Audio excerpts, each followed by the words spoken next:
नमो वितरागाय, नमो वीतरागाय, नमो अरिहंताणम, नमो अरिहंताणम, नमो सिद्धाणम, नमो सिद्धाणम, नमो आयरियाणम, नमो आयरियाणम, नमो वज्जायाणम, नमो उवज्जायाणम, नमो लोए सव्व साहुणम, नमो लोये सव्वसाहुणम, ऐसो पंचन मुक्कारो, एतो पंचनमुक्कारो, सव्व पावपणासनो, सव्वपावप्पणासनो, मंगलाणं च सव्वेसिं, मंगलाणं च सव्येसिं, पद्मं हवै मंगलम्।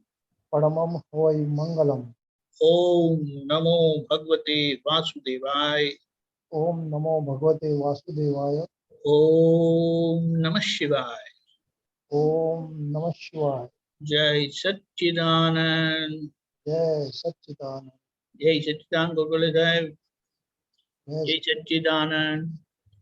સત્સંગની શરૂઆત આપણે પદથી કરીએ છીએ. ભરતભાઈ શ્રી ગૌડા આવશે સોલો. જય સચ્ચિદાનંદ. जय सच्चिदानंद, जय सच्चिदानंद।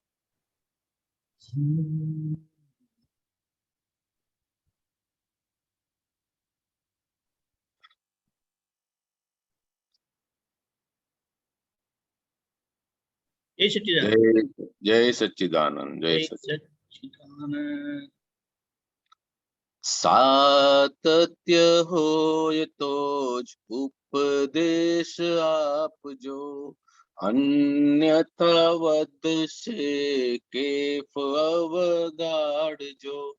वर्तन मानो एवो शब्दन काढजो, પોતાનું સુધરે પછે કોકનું સુધારજો। ટસરે ચડે ત્યાં જક નહીં જાલજો, ભીત સામી લાગે ત્યાં જ મન પગવાળજો। પ્રાકૃત અવળા કોણે જાગૃતિ રાખજો, એક ફેર લપટે મન ટેવ પડી જાયજો। સાતત્ય હોય તો જ ઉપદેશ આપજો, અવળું ગ્રહણ કરે દૂર બુદ્ધિ જાણજો। સમજણ વાકી છે ત્યાં હાથ જ ના ઘાલશો, કોઈનું સ્વમાન ભાંગી બગડે છે કામજો। વ્યવહારે મર્યાદા સાચવીને ચાલજો, સાતત્ય હોય તો જ ઉપદેશ આપજો। શેઠ કરતા નો કરને વધુ અભિમાનજો, હથોડો ઉગામશે જ થતા અપમાનજો। જેમ જેમ સત્તા વધે નમી નમી ચાલજો, સાથીઓને જશ આપી રાજી કરી નાખજો। સાતત્ય હોય તો જ ઉપદેશ આપજો, જ્ઞાન તો કહે છે કે કશું ના હલાવશો, પોતાની ભૂલ્યો નોંધી જાતનું સુધારજો। ઘેરે બેઠા તપ આયા ઉપકારી કાળજો, રાત ડાળો રાખે તપતા મત ભેદી માલજો।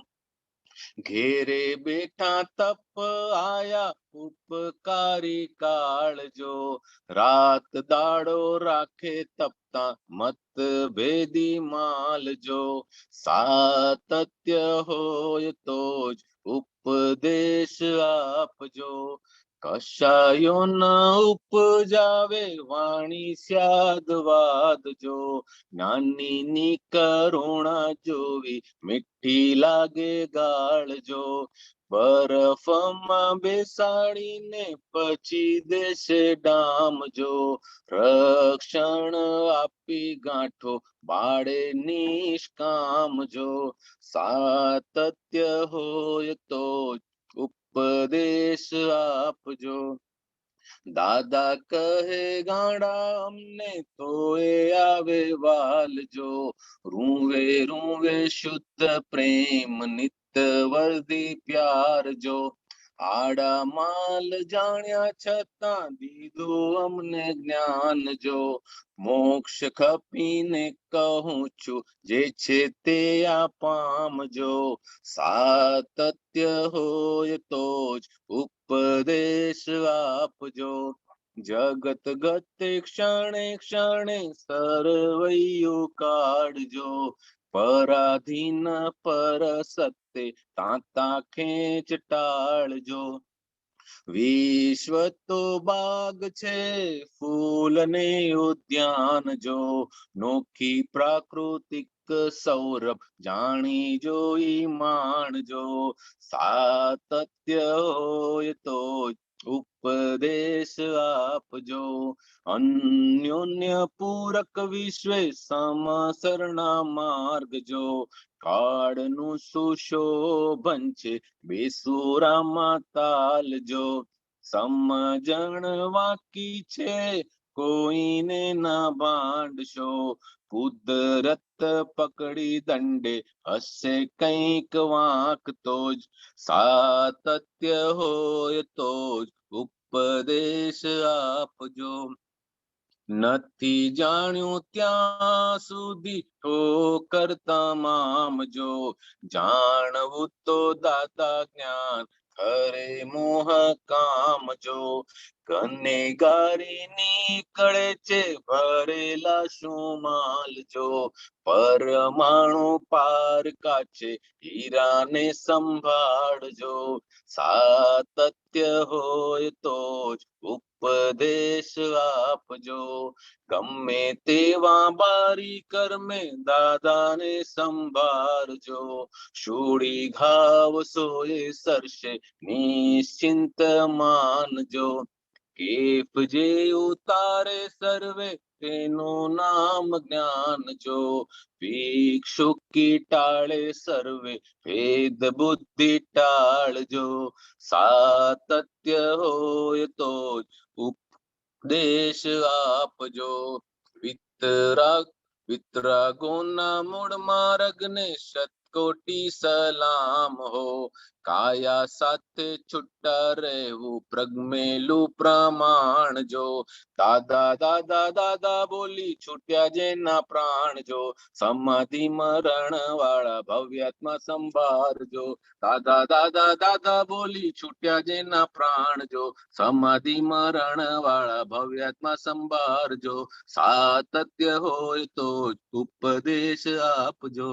ઉપદેશ આપજો. ઉપદેશ આપજો. જય સચ્ચિદાનંદ. જય સચ્ચિદાનંદ. ઘણું માર્મિક પદ છે આ. આપણે આપણું જોઈ લેવાનું આની અંદરથી કે આપણામાં કયા કયા દોષો પડેલા છે અને એ દોષોનું આપણે કેવી રીતના નિવારણ દાદાના જ્ઞાનથી હવે કરી શકીએ છીએ. આ સંસારમાં ક્યાંય હવે અટકવા જેવું છે નહીં. કોની સાથે ટસરે ચડવા જેવું નથી. કોની સાથે વાદ વિવાદ કરવા જેવું નથી. ફક્ત પોતાની પ્રકૃતિને જ જોવા જેવી છે. જેવી આપણી પ્રકૃતિ છે એવી સામેવાળાની પ્રકૃતિ છે. એ પોતે બધું ચાર્જ કરીને જ લઈ આવ્યો છે. એમાં કોઈ ફેરફાર કરી શકે એવું છે નહીં. માટે કોઈને દોષિત પણ જોવા જેવું છે નહીં. જેમ અગર આપણી અંદર કોઈ સ્પેશિયાલિટી હોય તો એ સ્પેશિયાલિટીનો સદુપયોગ કરવો, એનો દુરુપયોગ કરવા જેવો છે નહીં. બીજાઓમાં વેચી નાખવા જેવું છે. દાદા ભગવાનને અક્રમ વિજ્ઞાન જે પ્રાપ્ત થયું હતું કુદરતી રીતે કે જે અમારામાં પ્રગટ થયું, પોતે જેનો જશ લેતા નહોતા અને કે આ મહાત્માઓની પુણ્યને લીધે અમારી અંદર આ પ્રગટ થયું. પોતે ક્યાંય જશ લીધો નથી. એવી રીતે આપણી અંદર અગર કોઈ સંસારિક વ્યવહારિક કોઈ સૂઝબૂઝ હોય તો બધાને કામ લાગે એવી રીતે વેચી દેવા જેવી છે. એનું અભિમાન કરવા જેવું છે નહીં. હંમેશા લઘુતાથી નમ્રતાથી સામેવાળાને એડજસ્ટ થઈને રહેવા જેવું છે આ સંસારની અંદર. આપણે ઘર બેઠા તપ આવે છે. મહાવીર ભગવાન જેવું તપ કરવા આપણે જંગલમાં જવાની જરૂર છે નહીં. ઘરની અંદર જ બધી ફાઇલો એટલી સરસ હોય છે કે આપણને મોક્ષગામી જ કરી દે છે અને આપણને દિવસ રાત તપના સંયોગ આવ્યા જ રાખતા હોય છે. તપ કરવા જવા જેવું છે નહીં. દાદા ભગવાને તો આપણને જે જ્ઞાન આપ્યું છે એની અંદર આપણા જે દોષો હતા તે જે બહુ ખતરનાક દોષો કહીએ છીએ કે ડામ આપવા જેવા હોય જે દોષો એને આપણી અંદર પેલા કોટિંગ કર્યું એવું કે આપણને ડામની અસર ન થાય. જેમ કે ઉકળતા તેલની અંદર આપણે હાથ નાખી દઈએ અગર તો આપણો હાથ દાજી જાય. પણ એવી એક ટેકનિક છે કે આપણે અગર આપણા હાથ બરફની અંદર -0 ડિગ્રીથી નીચે લઈ જઈએ, ઠંડા કરી નાખીએ અને પછી ઉકળતા તેલની અંદર અગર આપણે હાથ નાખીએ તો હાથ દાજતા નથી. એમને એમ અંદરથી વસ્તુ કાઢી શકાય છે. દાદા ભગવાને એવી રીતે આપણા દોષો બધા આપણને દેખાડી દીધા છે અને આપણને કશું થયું નથી. દાદા ભગવાને આપણું ઓપરેશન પણ કરી આપ્યું કે આપણે જે છીએ જેવા છીએ એવું આપણને દેખાડી દીધું કે તમે દોષોનું પોટલું જ છો, પણ તેમાં તમારો કોઈ વાંક છે નહીં. જે ચાર્જ કર્યું હતું અજ્ઞાન અવસ્થામાં તે જ ડિસ્ચાર્જ થઈ રહ્યું છે. માટે હવે આપણે દાદા ભગવાનના બતાવેલા રસ્તા પર નીકળી જવા જેવું છે, ક્યાંય અટકાવવા જેવું છે નહીં.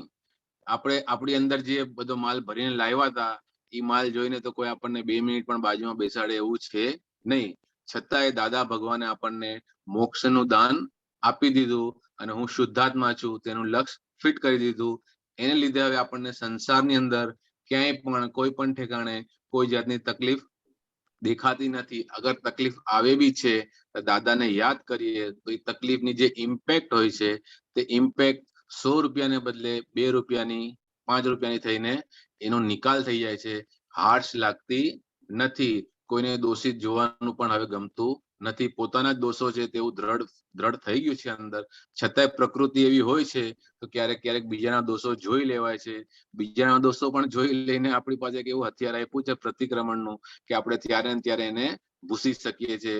તે દોષ ત્યારે ને ત્યારે નિર્જરી જાય છે. આ સંસારની અંદર હવે જે છે કે વિશ્વ તો બાગ છે. બાગનો મતલબ એવો છે કે ભિન્ન ભિન્ન પ્રકૃતિ વાળા ફાઇલો કે મનુષ્યો આપણા સંસર્ગમાં આવે છે. તેઓ પણ એ પણ જરૂરી છે. એના વગર આપણા જે ફાઇલોના જે નિપટારા છે એ થશે નહીં. પેલાના જમાનામાં એવું હતું જયારે સતયુગ હતું ત્યારે કે ખેતરો હતા, એક સરખા જ બધાના વિચારો હતા, મનમેળ વાળા હતા. કળિયુગની અંદર મનમેળ મળવો અતિ દુર્લભ છે. માટે as it is where it is જેવા છે એવા બધાને સ્વીકારી બધાનો સમભાવે નિકાલ કરીને ચાલ્યા જેવું છે. કોઈની અંદર કોઈ આજે બેસુરામાં તાલ જોઈનો મતલબ એવો છે કે કોઈનું સુર બરાબર ન હોય પણ એ તાલમાં ગાતો હોય તો એને તાલ માટે એને એપ્રિશિએટ કરી અને એને કોરસમાં ગવડાવીને આગળ જતા રહેવા જેવું છે. ભૂલ કાઢવા જેવું જગત છે નહીં. જગત એટલે કે ક્ષણે ક્ષણે જે જઈ રહ્યું છે એનું નામ જગત. એવરી સેકન્ડ આપણે આપણું પોતાનું જ મન વચન કાયાનું સર્વૈયું કાઢવા જેવું છે. જેમ વર્ષના અંતે આપણે એકાઉન્ટ્સ ની અંદર સર્વૈયું કાઢે બેલેન્સ કેરી ફોરવર્ડ કરવા માટે, એને બદલે ક્ષણે ક્ષણે એવરી મોમેન્ટ આપણે આપણું પોતાનું સર્વૈયું કાઢવા જેવું છે કે મેં શું કર્યું અને મારે શું નહોતું કરવાનું.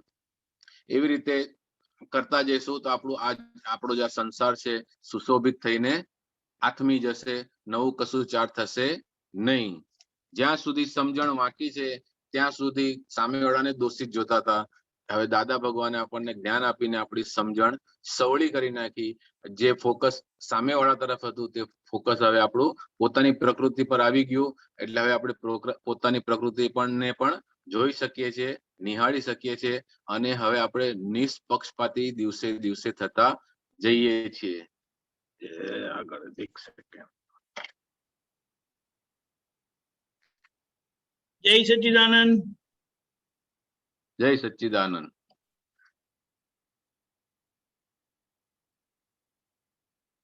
ગમે તે એક જ મિનિટ. થઈ ગયું, આવી ગયું. અંત અને આ બધા જેમ જેમ આપણે આ જ્ઞાનનો ઉપયોગ કરતા જશું તેમ તેમ અંત સમયે જ્યારે અંત સમય આવે છે ત્યારે બધા મહાત્માઓને ફક્ત દાદા દાદા દાદા દાદા એ જ નામનું સ્મરણ રહ્યા કરે છે અને તેમનું સમાધિ મરણ થાય છે. અને જેમનું સમાધિ મરણ થાય છે તેમનો આવતો ભાવ પણ જ્ઞાનીઓના શરણમાં જ આવે છે એવું દાદા ભગવાને કહ્યું છે. અને આપણે ઘણા બધા મહાત્માઓનું એવું જોયું છે અને સાંભળ્યું છે. માટે હવે દાદા દાદા દાદા કરવા સિવાય બીજું કશું કરવા જેવું છે નહીં. સામેથી જે ફાઇલો આવે એનો નિકાલ કરવા જેવો છે. સામેથી જઈને કોઈ નવી ફાઇલ ક્રિએટ કરવા જેવી છે નહીં. જય સચ્ચિદાનંદ. જરા લાંબુ પદ હતું એટલે વધારે બોલાઈ ગયું દીપક. નહીં નહીં સરસ, વેરી ગુડ. જય સચ્ચિદાનંદ. ઓકે, કેશવાનંદજી હજી આયા નથી. બોલો હેમાબેન.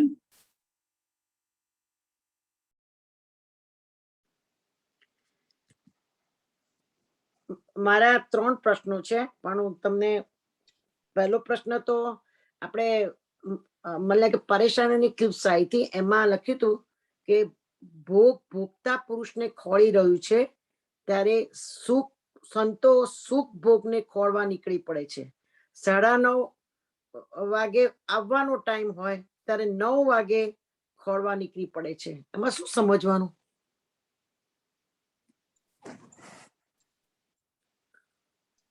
ભોગતા પુરુષને ખોળી રહ્યું છે ત્યારે સંતો સુખ ભોગવવાને ખોળવા નીકળી પડે છે.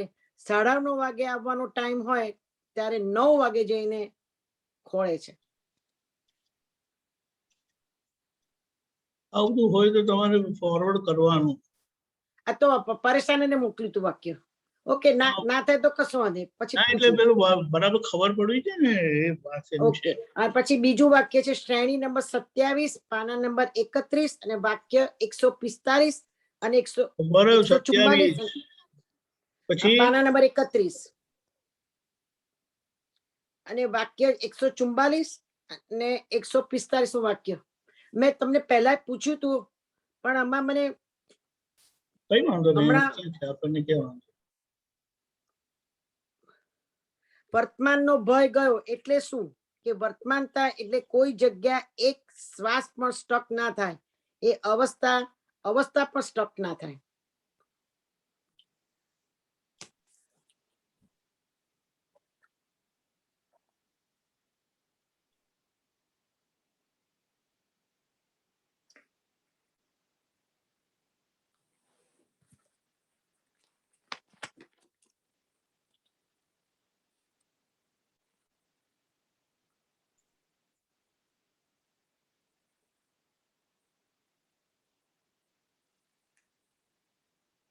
ઓકે,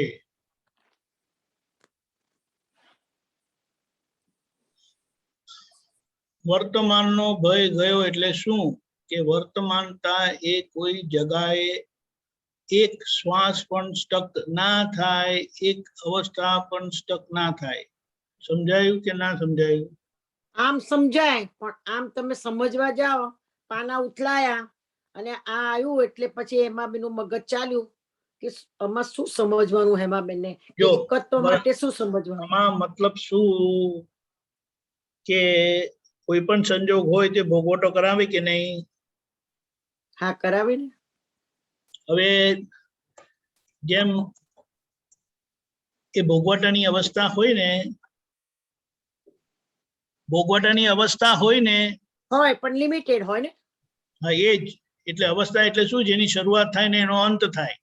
હા, એટલે ઉત્પાદ હોય ને ધ્રુવ જેવું થાય. એ બધું લાંબુ શું કામ બોલો છો? વાત પછી કશે બીજી જતી રહી. ઓકે,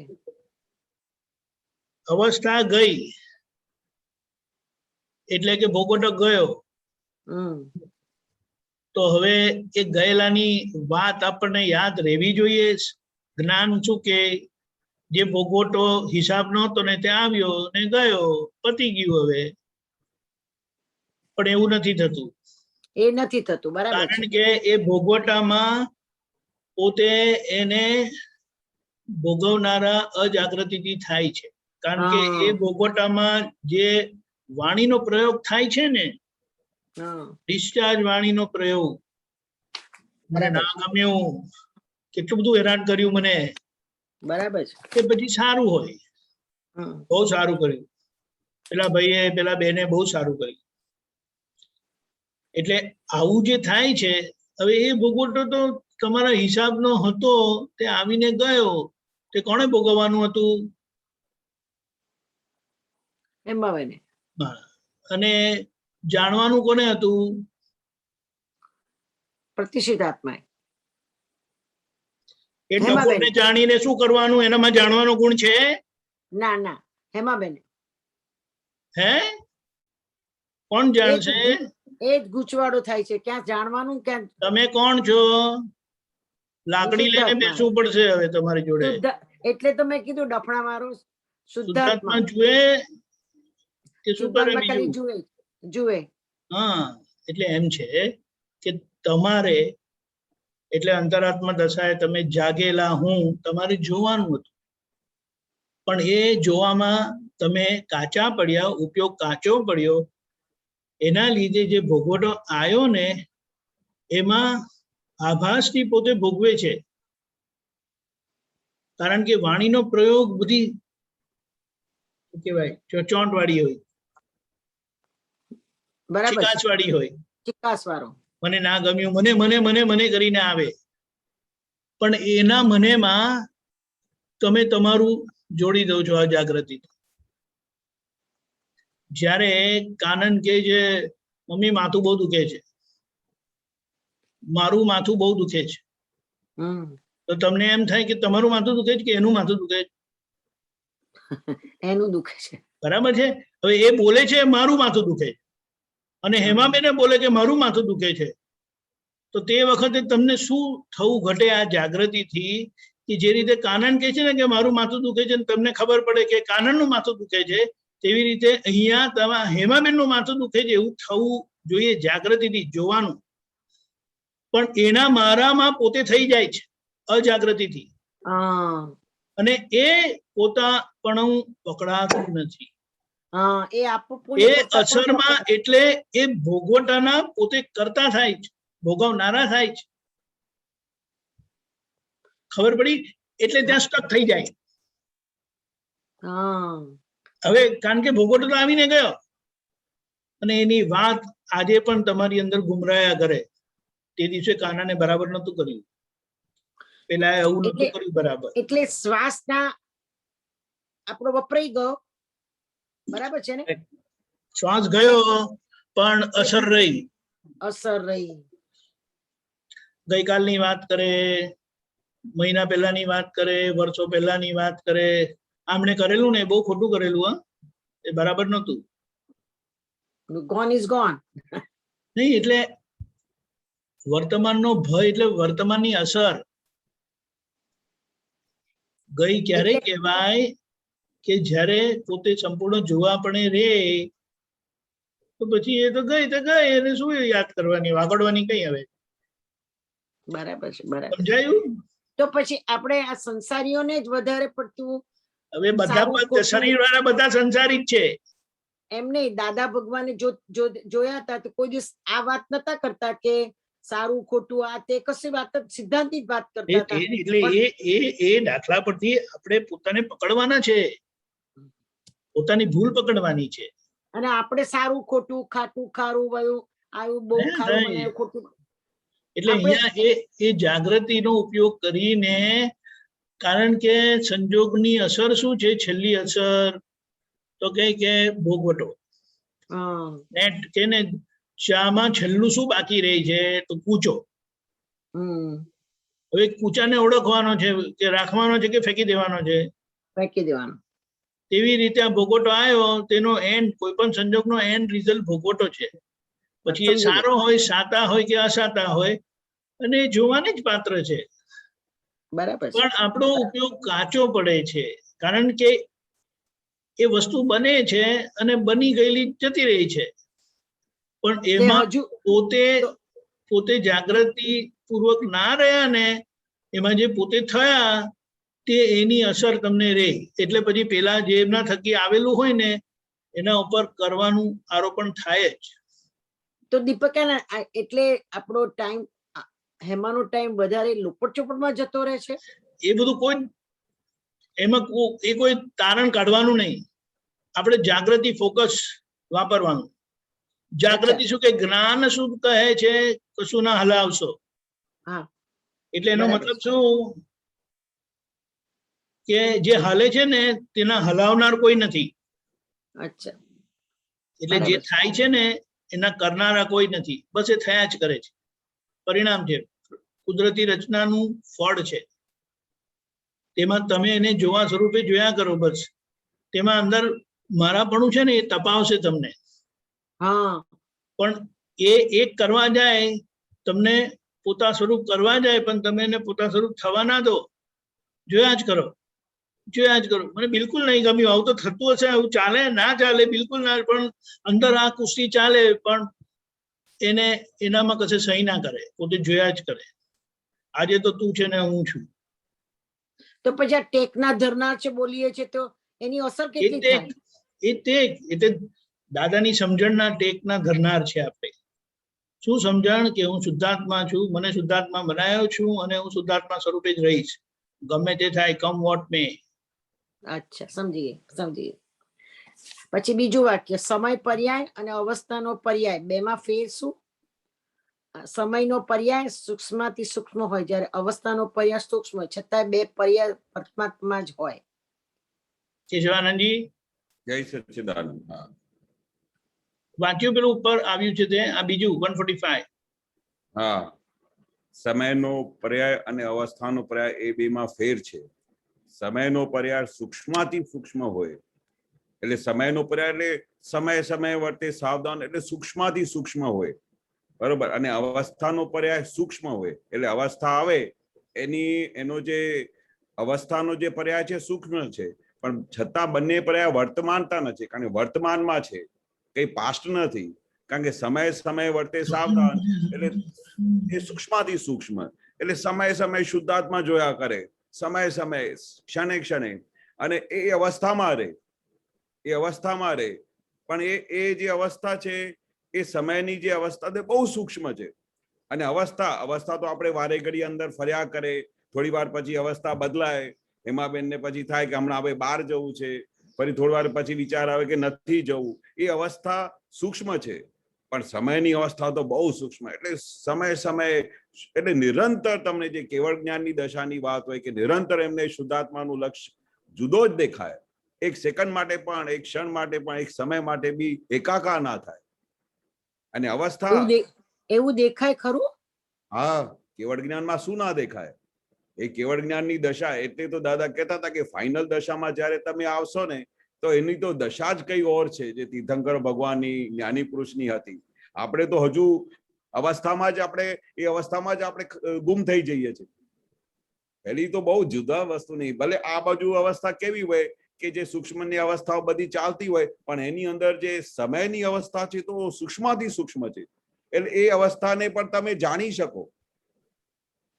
જે સૂક્ષ્મથી સૂક્ષ્મ જે સમય સમય વર્તે તમારે છૂટાપણું વર્તાતું હોય કેવળ જ્ઞાનમાં, અને આ હિમાબાનની શું અવસ્થા આવી એ બધાને તમે જોઈ શકો. પણ છે બંને વર્તમાન, ઓન ધ સ્પોટ ના છે.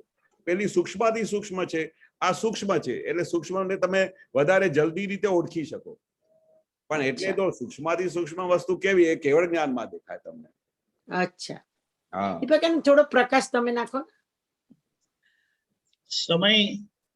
સમય ક્યાં આવે કે જ્યાં તમારી જાગૃતિ પરમાણુ લગીની થઈ ગઈ હોય, અને અવસ્થા એટલે આ બહારની ગ્રોસ અવસ્થા, અચ્છા, સ્થૂળ અવસ્થા. અચ્છા, હવે અવસ્થાનો પર્યાય એટલે નાનામાં નાની અવસ્થા, અને સમયનો પર્યાય એ નાનામાં નાની સમયની અવસ્થા. ખબર પડી? પડી. નાનામાં નાની અવસ્થા અને નાનામાં નાનો પર્યાય. જે જોઈ ના શકાય એ પર્યાય એટલે નાનામાં નાની એની અવસ્થા. અચ્છા, એટલે સમય જે છે, સમય એટલે જે સમય વર્તી થઈ ગયેલું છે, એટલે જે પરમાણુની તમને જાગૃતિ થઈ ગઈ, તો બંને છે વર્તમાનને જ પર્યાય. પણ એક સૂક્ષ્મથી સૂક્ષ્મ છે અને એક સૂક્ષ્મ છે. ખ્યાલ આવ્યો? કારણ કે આપણને હમણાં અવસ્થા દેખાય, કારણ કે આપણી જાગૃતિ જાડી છે, દાદા ભગવાનની જાગૃતિ ઝીણી છે, એટલે એમને એ સમયનો પર્યાય સમજાય ત્યારે આપણને અવસ્થાનો પર્યાય કંઈક સમજાય, કંઈક. તે એ સૂક્ષ્મ ભાગ નથી, આપણને તો સ્થૂળ ભાગ સમજાય. એનો મતલબ શું? તમે આ ખુરશી પરથી ઉઠીને ખાટલા પર બેઠા ને તેના જેવું. ત્યારે પરમાણુની અસર આખી દાદા સમજી શકતા હતા એટલી લગીની એમની જાગૃતિ હતી. એટલે બંને અવસ્થા વર્તમાનતાની જ છે, પણ આપણી જાગૃતિ જાડી હોવાના કારણે મને દેખાય કે હેમાબેન ખુરશી પરથી ખાટા પર બેઠા. ખબર પડી? હા એ અવસ્થા દેખાય. હા તો જ્યારે આપણે દાદાને કોઈ પણ વસ્તુને વિગત કે છે વિગત થી વિચાર કરજો કે તમે આપી દીધો તમને સિદ્ધાંત એટલે એનો દાખલો પૂરો કરી કાઢજો એનો એ રીતે હોય. એક મિનિટ લોકો બેસીને ખરું ખરું કરે છે. તો વિપુલભાઈ, હા હવે બોલો, શું કહેતા હતા? એ તો કેટલું ગઈ પાછું ગયું વિચાર આવ્યો તો કઈ ભૂલી ગઈ, પાછું કશું યાદ આવ્યું પણ તમે ખ્યાલ નથી. એટલે આપણે ત્યાં દાદાએ અવસ્થાને સૂક્ષ્મથી સૂક્ષ્મ ત્યાં સુધી આપણે પહોંચવાનું છે. એટલે એટલા સુધીની જાગૃતિ તમારે રાખવી. આપણે પ્રોસેસમાં છે. હમણાં સમયના પર્યાયની વાત નથી કરવાની, કારણ કે હજી અવસ્થાનો પર્યાય આપણને હલાવે છે. હા બરાબર છે. એની મેરે આમાંથી નીકળતા જઈશું ને, સ્થૂળમાંથી સૂક્ષ્મ, સૂક્ષ્મમાંથી સૂક્ષ્મતર ને સૂક્ષ્મતરમાંથી સૂક્ષ્મતર. હમણાં મનમાં કોઈના માટે આડોઅવળો વિચાર આવે છે ને તો એની અસર થાય છે. આપણી વાણી વ્યવહાર બગડે છે. બરાબર છે. અને એ હજી ધોવાના બાકી છે. એટલે એ વિચારો ભલે ગયા આપણે આગલા જન્મના પણ વિચારો આપણને દેખાય છે કે ને સ્વરૂપે એવું ના ઘટે એવું વિચારમાં હોય છે. પણ એ પાછું તો બરાબર છે, ના હોવું ઘટે, પણ હજી છે ને એમ કહેવાનું, સાફ નથી થયેલું. બરાબર છે. હું ના હોવું ઘટે કરીને આપણાથી છટકી જવાય નહીં એમ કહેવાનું. ના ના ના એવું વાત નથી કરતી, પણ એના એવું થાય છે. એટલે પ્રતિક્રમણ એટલે કીધું, પ્રતિક્રમણ એ જાગૃતિ છે. બરાબર આ છે. દાદા શું કે રાત દિવસ અમે પ્રતિક્રમણ કર્યા કરીએ છીએ. બરાબર છે. વાણીની ભૂલ, મનની ભૂલ અને વ્યવહારની ભૂલ. આપણો બરાબર છે. વ્યવહાર હજી સામાન્ય ખૂંચે છે, બરાબર છે. સામાન્ય ભાગે છે. બરાબર છે. એટલે આપણે focus, we are in the process. પણ આ રીતે રહીએ તો પછી એ આ બધું આપણને ખ્યાલ આવે કે છે બંને વર્તમાનતા જ, પણ તમારી જાગૃતિ કેવી છે તો તમને એ દેખાય. એટલે આપણે ભૂતકાળમાં જતા રહીએ છીએ. અને ભૂતકાળમાં તો પેલો ઉપરનો ભાગ છે ને, તે અસર ખેંચાઈ ગયેલી છે, અસરમાં છે હજી. બરાબર છે. તમારી વાત ચોક્કસ છતાં એ ભૂતકાળ વર્તમાનમાં આવે એ બતાડે છે કે ભૂતકાળમાં એ ભૂલ થયેલી તે રિપેર નથી થઈ. બરાબર છે. એ દિવસે કારણે એવું કરેલું કરીને આવે તે દિવસે આપણે એને નિર્દોષ નહોતી જોઈ. બરાબર છે. હવે આજે આવીને બારણું ખકડાવ્યું ને તમારું, તો બારણું હવે એને નિર્દોષ જોઈ લો. આ દાદાના જ્ઞાનની દ્રષ્ટિથી એને નિર્દોષ જોઈ લો, એટલે નિર્દોષ ઠરવી દો કે નિર્દોષ જ છે, એની ભૂલ નથી જ. સમજી ગઈ. એટલે એ કામ કરવાનું છે. સમારવાનું, જેમ પાપડી છોલીએ ને બેઠા બેઠા, બરાબર છે. બરાબર. છોલ્યા વગરની આખી પાપડી આપણે બનાવીએ છીએ એનું શાક, તો લોકો માથામાં મારશે આ શું બનાવ્યું કરીને. ના ના, બરાબર છે. બરાબર એ રીતે. બરાબર. જય બરાબર સચિદાનંદ. છે. જય સચિદાનંદ. બહુ સુંદર જવાબ આપ્યો કેશવાનંદ, બહુ સરસ કીધું. જય સચ્ચિદાનંદ. જય સચ્ચિદાનંદ. આમાં તો બહુ જાગૃતિ માંગે. બસ આપણે પ્રોસેસમાં જે આ સાથે સાથે માથાકૂટ કર્યા કરશું ને, એમાં કોઈક દિવસ ખુલી જશે. બસ એવું છે ને, તમે કહો છો ખુલી જશે. ધીમે ધીમે કરીને એ વર્ષો નથી જોવાના. અવતારો ગયા ત્યાં વર્ષો ને કઈ જોવાના. ગીતાબેન, દાદા મળ્યા પછી થવું જોઈએ ને. થઈ રહ્યું છે. આપણે વધારે ઇમોશનલ થઈએ ને તો ઇમોશન આપણે ખેંચી જાય ને આપણી સ્થિરતા ના રહે. એટલે આપણે બળ શક્તિથી પેશ આવવાનું છે. બોલો ગીતાબેન. હાજી સાહેબ. જય સચ્ચિદાનંદ. દીપકાનંદજી સાહેબ. જય કેશવાનંદજી સાહેબ. જય સચ્ચિદાનંદ. જય સચ્ચિદાનંદ. દાદા ભગવાન કહે છે ને કે કોઈ પણ ઉપાય પોતાના સ્વભાવને નિરાવરણ રાખવું, આપણા સ્વભાવને નિરાવરણ રાખવું, એ થોડુંક સમજાવો સાહેબ. નિરાવરણ રેફરન્સ આપો ને, વાંચો છો તો. હવે કાલે કેવું થયું હતું એટલે હોમવર્ક બરાબર કરવાનું ને.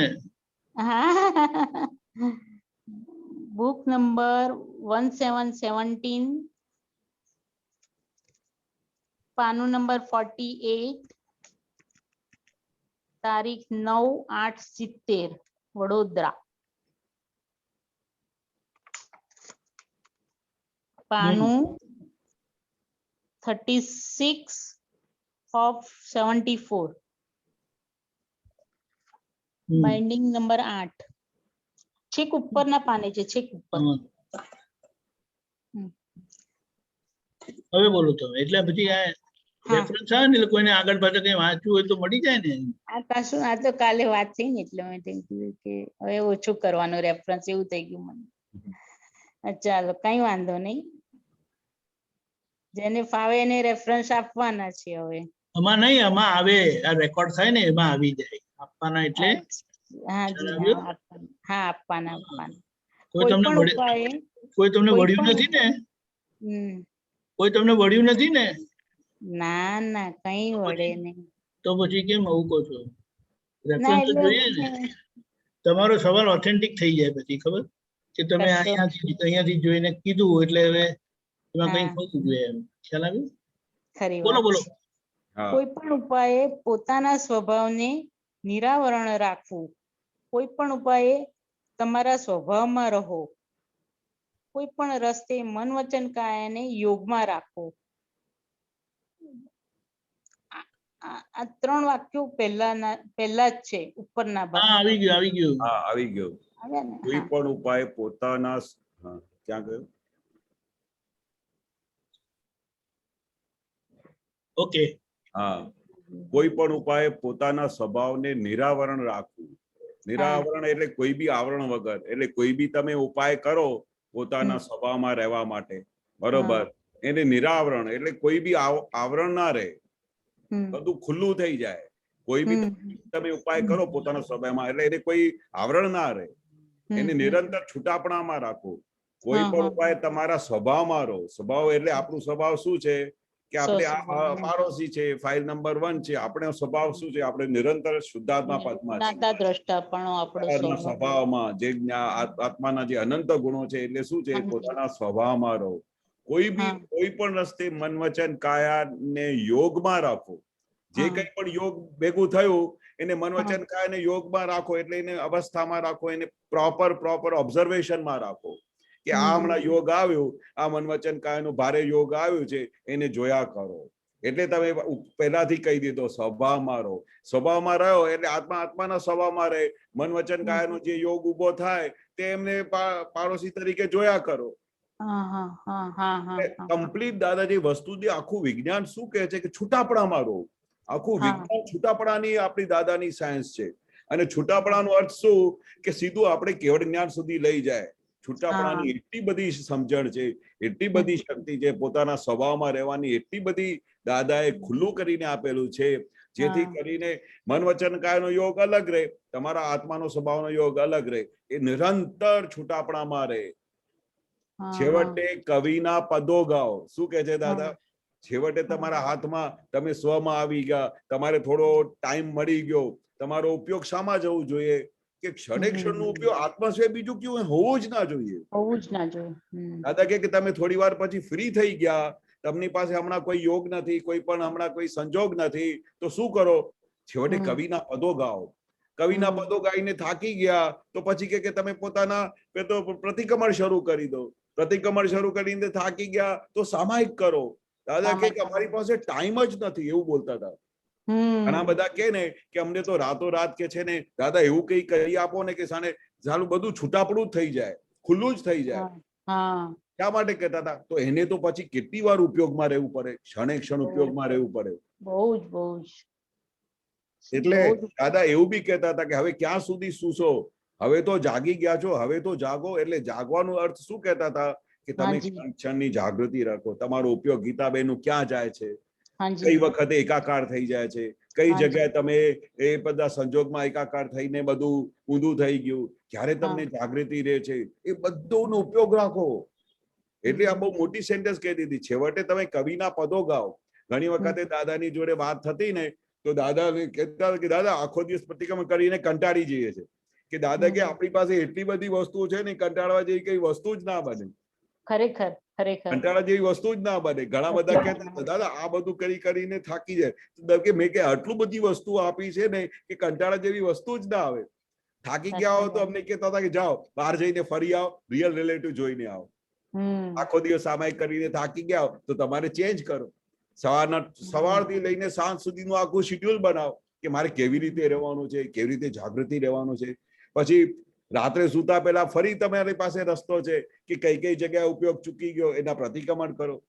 જેને આત્મા તરફ ચાલવાનું છે ને એની પાસે તો ટાઈમ ની તો બહુ મારામારી છે આત્મા તરફ છે ને. કારણ કે ફાઇનલ કેવળ જ્ઞાન સુધી પહોંચવાનું છે. આ તો અમે ક્યાંય હજુ આપણે તો સ્થૂળ અને સૂક્ષ્મની વચ્ચે હજુ રમત રમી રહ્યા છે. હમણાં દીપક આનંદજી નહીં કહ્યું આપણે સૂક્ષ્મતર ને સૂક્ષ્મતમ સુધી પહોંચવાનું છે એ અવસ્થામાં બતાવતા અમે એમને જોયેલું છે આવી રીતે. અને આપણી એ દશા પર પહોંચવાનું છે અને એ દશા તો આપણી આવવાની જ છે. કારણ કે આ તરફનું આપણું વલણ ચાલુ થઈ ગયું છે. આપણી સિન્સિયરિટી આ તરફની થઈ ગઈ છે. એટલે છેવટે કવિના પદો ગાવને આત્માને સ્વ ઉપયોગમાં રાખો. સ્વ ઉપયોગ એટલે શું? નિરંતર ઉપયોગ ને ઉપયોગ, નિરંતર ક્ષણે ક્ષણનો ઉપયોગ. એટલે હમણાંથી દાદા કહેતા પ્રેક્ટિસ કરો ને તો દાદા કેમ કહેતા હતા 1-2 અવતારમાં સીધા મોક્ષે જતા રહેશો. એટલે હમણાં આપણા હાથમાં દાદા એટલું બધું ખુલ્લું કરીને આપ્યો છે કે નિરંતર તમે પોતાના સ્વ ઉપયોગમાં રહો. ધીરે ધીરે ધીરે ધીરે ધીરે આપણી એવી પ્રગતિ થઈ જશે કે તમે પછી એકાદ અવતારમાં જયારે એ દશા પર પહોંચશો અને કેવળ જ્ઞાન ખુલ્લા પહેલા તમને બધી ખબર પણ પડી જશે કે હો આપણા આટલા બધા પુરુષાર્થની જેવો આ જે દશા શું થશે આવી છે. હમણાં પણ આપણે પોતાને કેટલું બધું આનંદ થાય છે જયારે આપણે સમજ કરીએ છીએ કે આપણું ઉઘાડ થઈ ગયો તો એના પછી બહુ આનંદ થઈ જાય છે. બહુ જ આનંદ થાય. અત્યારે તો એમ ઘણીક વાર તો કોઈક વાર તો શું થાય, ઓહો આટલું બધું મળ્યું છે, આટલું બધું, હવે આપણો ટાઈમ પૂરો થઈ જશે અને નહીં પૂરું થાય મારાથી તો હવે શું કરીશું, અને કદાચ જલ્દી જલ્દી ઉતાવળ કરો એવું અંદર ઘણી વાર થઈ જાય સાહેબ. અંદર એવું થઈ જાય ખુલ્લું થઈ ગયું ને આપણે બધી મેઇન વસ્તુ હાથમાં મળી ગઈ ને. જે કેટલા દાદા લાખો અવતારે જે વસ્તુ ના મળે તે આપણા હાથમાં આવી ગઈ. બરોબર. લાખો અવતારે તમારે આ બધું તમે માથાકૂટ કરી હોય, તપ કર્યા હોય, કશું પણ હાથમાં આવ્યું નહીં. આત્માનું દાદા કે પડછાવે કોઈએ જોયું નથી. તમે બહુ મોટી વસ્તુ દાદા કહેતા હતા. આપણા મહાત્માઓ સિવાય દાદા કહેતા હતા ને કે આત્મા સિવાય કોઈએ પડછાવે જોયું નથી. બોલો, પડછાવે જોઈ લે ને તો બહુ થઈ ગયું દાદા એવું કહેતા હતા. આપણા મહાત્માએ તો પડછાયો જોઈ લીધો, હવે આત્માને અનુભવ બી કરી લીધું છે. હવે ધીરે ધીરે આપણે કેવળ જ્ઞાન સુધી પહોંચવાનું છે. બરોબર છે સાહેબ? આશીર્વાદ આપો કેવળ જ્ઞાન સુધી પહોંચી જાય. દાદાના ખૂબ આશીર્વાદ છે. આત્મા ઉપર દાદાના ખૂબ આશીર્વાદ છે. હાજી સાહેબ. જય સચ્ચિદાનંદ કેશવાનંદ. જય સચ્ચિદાનંદ. જય સચ્ચિદાનંદ દીપકાનંદજી. જય સચ્ચિદાનંદ.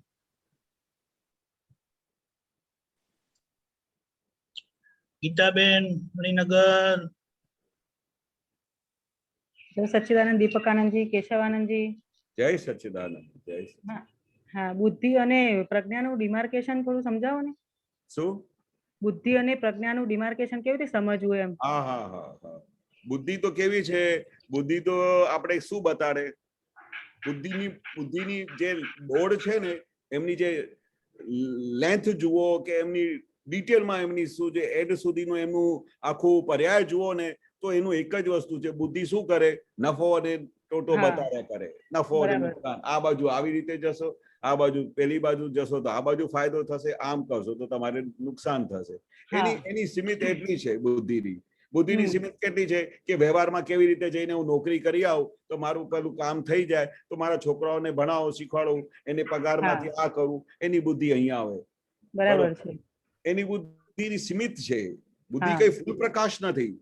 બુદ્ધિની ભાઈ સીમિત છે. અને આ તો આપણે આત્મા પ્રાપ્ત થયા પછી જે વિપરીત બુદ્ધિમાંથી આપણે સદબુદ્ધિમાં આવ્યા. હવે બાકી તો જે સંસાર વાળાની છે ને એની બુદ્ધિ તો આમાં સંસારમાં જ ફર્યા કરે, બીજો એનો કઈ ઉપાય જ ના હોય. પ્રજ્ઞા વસ્તુ બહુ જુદી વસ્તુ છે બુદ્ધિ કરતા. પ્રજ્ઞા તો હાઈએસ્ટ વસ્તુ છે જે સંકેત મળ્યા પછી દાદાની કૃપાથી એ પ્રજ્ઞા શક્તિ ઊભી થાય છે. એ ફૂલ પ્રકાશ તરફ લઈ જવા વાળી ફાઇનલ પ્રજ્ઞા શક્તિ છે. પેલી બુદ્ધિ ઇનડાયરેક્ટ પ્રકાશ છે, આ તો ફાઇનલ પ્રકાશ છે જે આપણે ફાઇનલ મોક્ષ તરફ લઈ જવાનું પ્રકાશ છે, જે સંકેત મળ્યા પછી આપણે શુદ્ધાત્માના પદમાં આવ્યા પછી પ્રગટ થાય છે અને એ જ્ઞાની પુરુષની કૃપાનું ફળ છે. બાકી તમે નોર્મલ રીતે પ્રજ્ઞા ઊભી ના થાય. આ જ્ઞાની પુરુષની કૃપાનું ફળ છે સંકેત શુદ્ધાત્માના લક્ષમાં આવ્યા પછી. હવે એનું શું કામ? એનું નિરંતર કામ એક જ. પહેલું તો તમને નફો નુકસાન બતાડે ત્યાં સુધી સીમિત થઈ ગયું, પણ આ તો તમને મોક્ષે લઈ જાય, સીધું ઠેઠ મોક્ષે લઈ જાય પ્રજ્ઞા શક્તિ.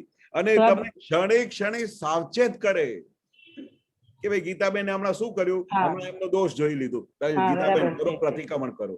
એ શું કરે? પ્રજ્ઞા શક્તિ તમને જાગૃત કરે. એ તમને ઓલ ધ ટાઈમ સેકન્ડે અલર્ટ કર્યા કરશે, અને ત્યાં સુધી અલર્ટ કર્યા કરશે જ્યાં સુધી તમને મોક્ષ સુધી નથી પહોંચાડતા. જ્યારે મોક્ષના દ્વાર ખુલ્લા થાય ત્યાં સુધી પ્રજ્ઞા શક્તિ પૂરી થાય અને આ બધું કેવળ જ્ઞાન થઈ જાય. એ વસ્તુ પ્રજ્ઞા શક્તિની તો દાદાએ બહુ મોટું કમાલ કર્યું છે, આ અજાયબી કર્યું છે. જે આ પ્રજ્ઞા શક્તિ ના હોય ને તો ગીતાબેન ને કોઈ સાવચેત જ ના કરે, એને ખબર જ ના પડે કે હું શું કરી રહ્યું છું, પ્રતિક્રમણ જ ના કરે, કશું એને સમજાય નહીં કે સામાયિક શું છે. આ પ્રજ્ઞા શક્તિને લીધે તમે એટલા બધા અલર્ટ થઈને ફાઇનલ કેવળ જ્ઞાન સુધી પહોંચો છો.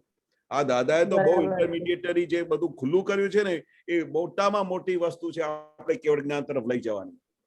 હા, તો આ પ્રશ્ન જે ઉભા એટલે ડે નાઇટ નું ડિફરન્સ છે બુદ્ધિ અને પ્રજ્ઞામાં.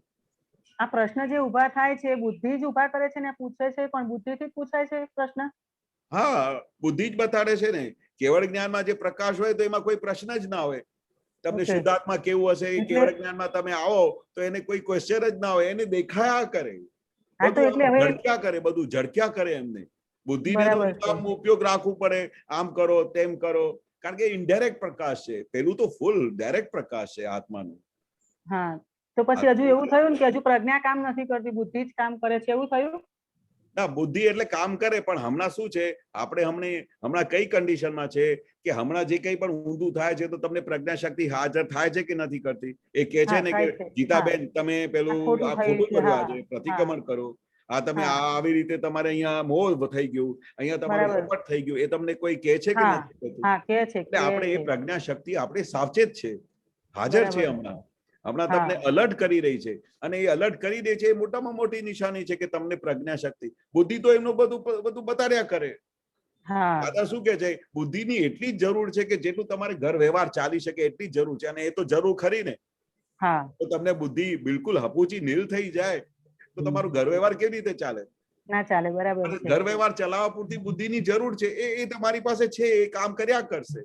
બરાબર છે. પણ પહેલું તો તમને કેવળ જ્ઞાન સુધી લઈ જશે પ્રજ્ઞા શક્તિ, અને એ દાદાની કૃપાનું ફળ છે, સંકેત મળ્યા પછીનું ફળ છે. તો એ તો તમને છોડશે જ નહીં. હવે તમે આંખ બંધ કરી દો ને થોડી વાર સુઈ બી જાઓ ને તોય ભાઈ કહેશે કેમ ગીતાબેન સુઈ જાઓ છો વારે ઘડીએ? હજુ દાદાએ તો ના પાડી છે ને. હવે કેટલા જન્મો સુધી સૂતા આવ્યા, અમને તો એવા ઝબકારા પડ્યા કરે, એટલે અમને ખબર પડે કે ઓ પ્રજ્ઞા શક્તિ અલર્ટ કરે છે. હજુ સુવાની બાબતમાં ગીતાબેન સાંભળતા જ નથી, બરાબર પૂરતી ઊંઘ લે છે, 8 કલાક 9 કલાક. પણ એમાં શું છે, એ પણ તમને ખબર તો પડે છે ને. આપણે દાદા કે ઉપયોગ રાખો. ઉપયોગ એટલે શું? ગીતાબેન શું કરી રહ્યા છે ઓલ ધ ટાઈમ તમે ઉપયોગ રાખો. ગીતાબેન ધીરે ધીરે દાદા કે જ્ઞાની પુરુષ, આટલા મોટા બ્રહ્માંડના સ્વામી, એ બી એમ પટેલને ટકોર કરતા હતા, તો ગીતાબેન તમે તમારે ગીતાબેનને કેમ ટકોર નથી કરતા? એવી વાત કરવાની. દાદા ભગવાન કરે પણ એમાં પોલ મારે પછી કે જુદું જુદું બતાવે કે આટલું બધું ઊંઘવાની ના પાડી છે, તો પછી એવું કે ના પછી ચેન નહીં પડે તો તમે કશું કરી નહીં શકો, એટલે તમારે કેટલી બધી ઘણી પોલો મારી દે. તો જાય જ. આ જગ્યાએ બુદ્ધિ કામ કરે છે. હવે તમે પેલા નહીં કેટલા બધા વિડીયોઝ આવે છે કે તમે જો 8 કલાક નહીં સુવો ને તો શરીરમાં આટલા 8 કલાકની ઊંઘની જરૂર છે. હવે દાદા ભગવાન કહેતા હતા કે શરીર માટે 2 થી 3 કલાકની ઊંઘ બહુ થઈ ગઈ. હવે તમે આ બધાની જે બધી વાત સાંભળો અને કોઈએ તમને વાત કરી 8 કલાક ઊંઘની બહુ જરૂર છે, એટલે પછી ત્યાં બુદ્ધિ કામ કરે, પછી પોતાનું ઉપરાણું લે, પછી પોતાને સપોર્ટ કરે, એના પછી પોલ વાગી જાય. એટલે આવી જગ્યાએ પર તો દાદાએ કહ્યું છે ને સાવચેત રહો. આવી જગ્યાએ તો દાદાએ કહ્યું છે ને ટકોર કરો. જો તમે ટકોર ના કરો તો એ પછી એ બુદ્ધિ એના પર એટલું બધું ઉપરાણું લઈ લે ને કે પછી ધીરે ધીરે બધું ઊંધે રસ્તે જતું રહે. એટલે દાદા બહુ કહેતા હતા કે ભાઈ અમે એટલા એમ પટેલને કેટલી બધી ટકોરો આપીએ છીએ, આ શું કરો છો, આમ કેમ કરો છો? આવો એટલે આવું એ બધું બધી બતાવતી જાય અને પાછી સુઈ જાય, કંઈક કોલ મારી દે ને પાછી સુઈ જાય, ઉઠેલી સુઈ જાય પાછી. હા, ના ઘણી વખતે દાદા એવું બી કહેતા હતા કે હવે આ બધું છે ને કે બહુ ફોર્સ કરીએ કે તમારે 3 કલાક ઊંઘવું પડશે, પણ દાદા કહેતા હતા કે આ ફાઇલ નંબર 1 છે ને એને પટાવીને બધું કામ લેવાનું છે. એ બહુ સરસ કહેતા હતા કે પટાવવાનું. ગીતાબેન આ શું કરો છો? તમે 4 કલાક સુઈ જાઓ, પછી તમને બીજું ફરી એવું લાગે તો ફરી રેસ્ટ આપીશું. તમે આ બધું પ્લાનિંગ કરો. અને કોઈ તો વસ્તુ એવી હશે ને કે જ્ઞાની પુરુષે આ વસ્તુ માટે ના પાડેલી છે. કઈ તો વસ્તુ હશે ને. વારે ઘડી દાદા કેમ આવું કહેતા હતા કે જો તમે અજ્ઞાન દશામાં છો, સંસાર ભણી ચાલી રહ્યા છો, તો અમારે આ બધા લોકોને કશું કહેવાની જરૂર જ નથી. પણ જો તમે મોક્ષ માર્ગે ચાલી રહ્યા છો, આ માર્ગે ચાલી રહ્યા છો, એટલે અમે તમને ટકોર કરીએ છીએ કે આની જરૂર નથી, આ જ નથી બરોબર, અહીંયા પુરુષાર્થ કરવા જેવું છે. કારણ કે તમે મોક્ષગામી જીવો છો. તમારે ડાયરેક્શન મળી ગઈ છે કે મારે ક્યાં જવું છે. હવે જો અમારે ઘણા બધા એવા બી સંજોગો હોય છે કે ભાઈ મારે તો સવારે 11 વાગ્યા સુધી ઊંઘ જ નથી ખુલતી, અને પછી આવી રીતે આખી જિંદગી લોકો આવી રીતે સૂતા રહે છે. પણ એ દાદા કે અમે એમને ટકોર જ ના કરી, એને ખબર જ નથી કે કેવળ જ્ઞાન શું છે, આત્મા શું છે. તો દાદા કે અમારે એમને લેવા દેવા નથી. પણ તમે જેને મેં અલર્ટ કર્યા છે, તમને મેં જાગૃત કર્યા છે, એની બહુ જવાબદારી છે. તો આપણે ટકોર કરીને, વાડી પટાવીને એમને ગીતાબેનને લાઈન પર લઈ આવવાનું. બરાબર છે. આપણા ઘરમાં એક છોકરો બરોબર લાઈન પર ના ચાલતો હોય તો પછી આપણે એના પર કેટલો ઉપયોગ રાખીને એને લાઈન પર લાવવાનો પ્રયાસ કરીએ છીએ. બીજા દોસ્તારોને બોલાવીશું, ઘરના સગાને બોલાવીશું, મોટા મોટા લોકોને બોલાવીશું, પછી કહીશું તમે એમને સમજાવો ને. એમને ઘરે જઈને આવીશું, તમે એમની મારી વાત ના કરશો કે મેં તમને કહ્યું છે કે તમે એમને સમજાવો. આપણે કેટલું બધું, કારણ કે લાઈન પર નથી તો એના માટે આપણે કેટલા બધા પ્રયત્ન કરીને એને લાઈન પર લાવવાનો પ્રયાસ કરીએ છીએ. એટલે સૌથી પહેલા આપણે ગીતાબેનને પેલા લાઈન પર લાવવું પડે કે ના લાવવું પડે? લાવવા પડે.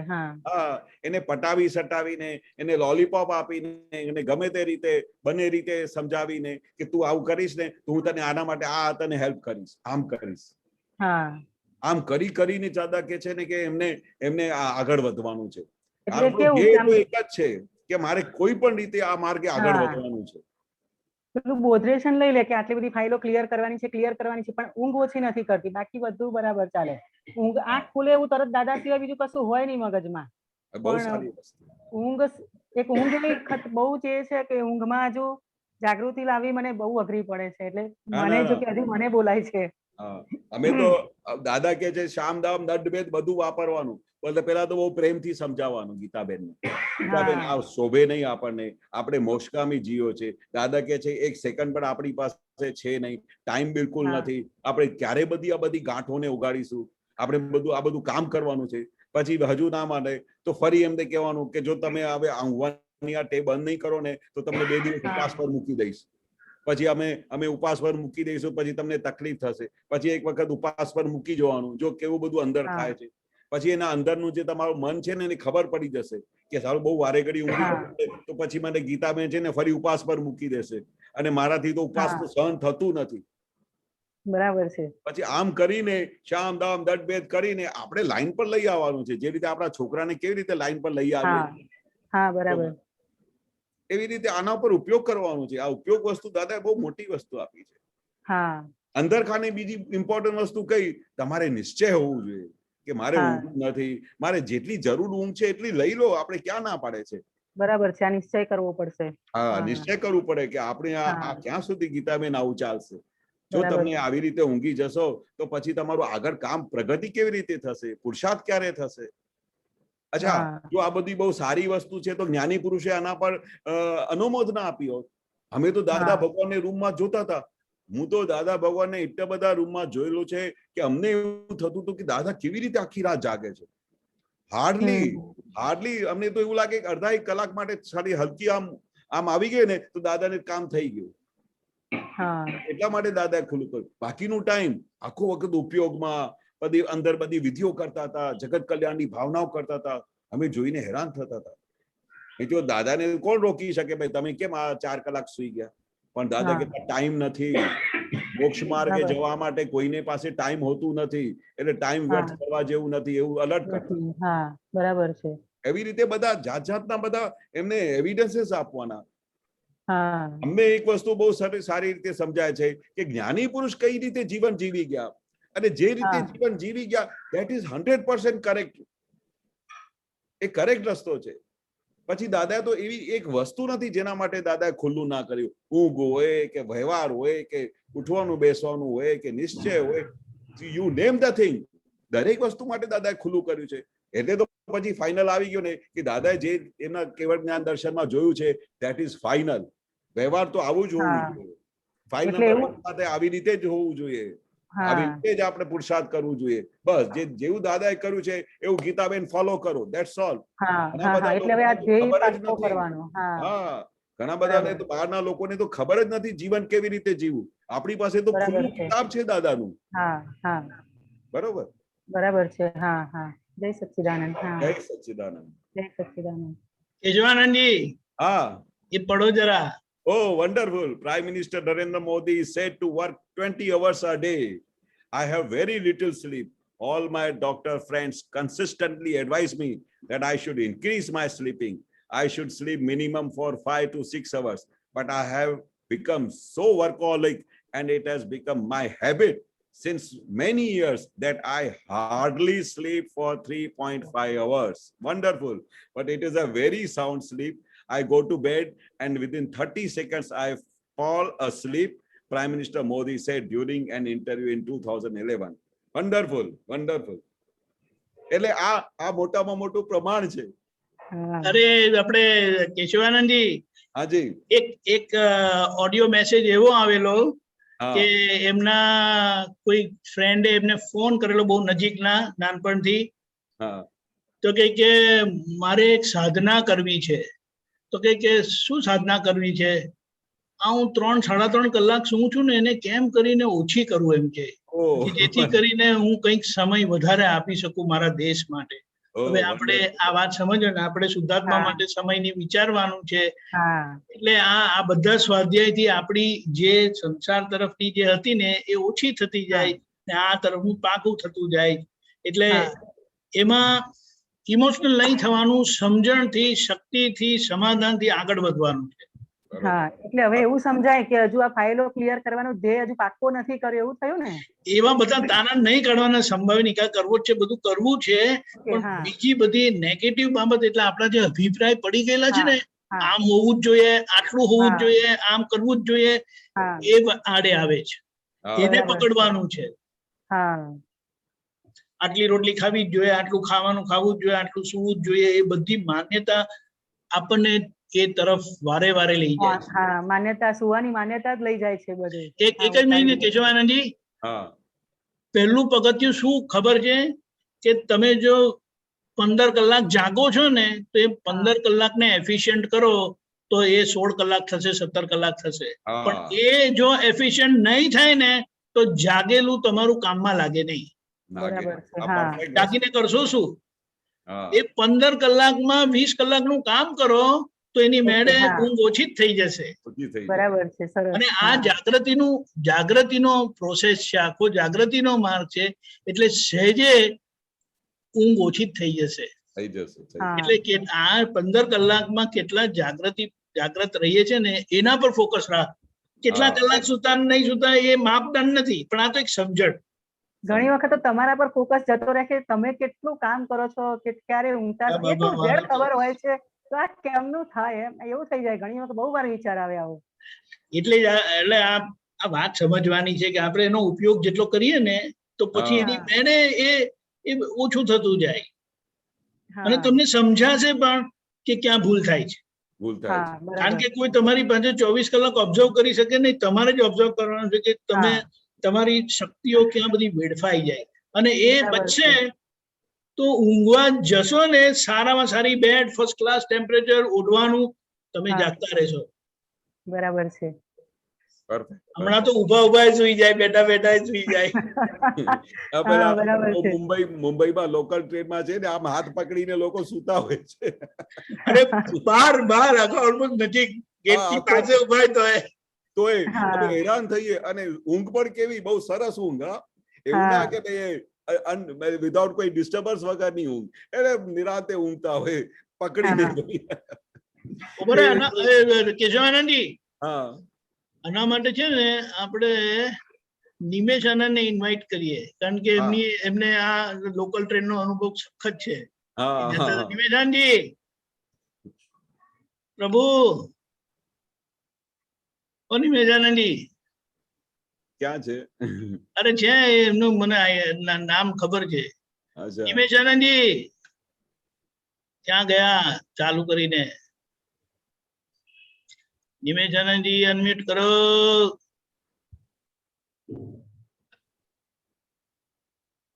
ઓકે આગળ જઈએ કઈ નહીં. અને બોલો બોલો દીપક આનંદજી એક દાદા બહુ ઇમ્પોર્ટન્ટ વસ્તુ કહેતા હતા. ત્યારે આ ઊંઘના બધા બહુ પ્રોબ્લેમ ચાલતા હતા ને, તો અમે આપતા પુત્રો સાથે એવી એક મીટિંગ કરેલી.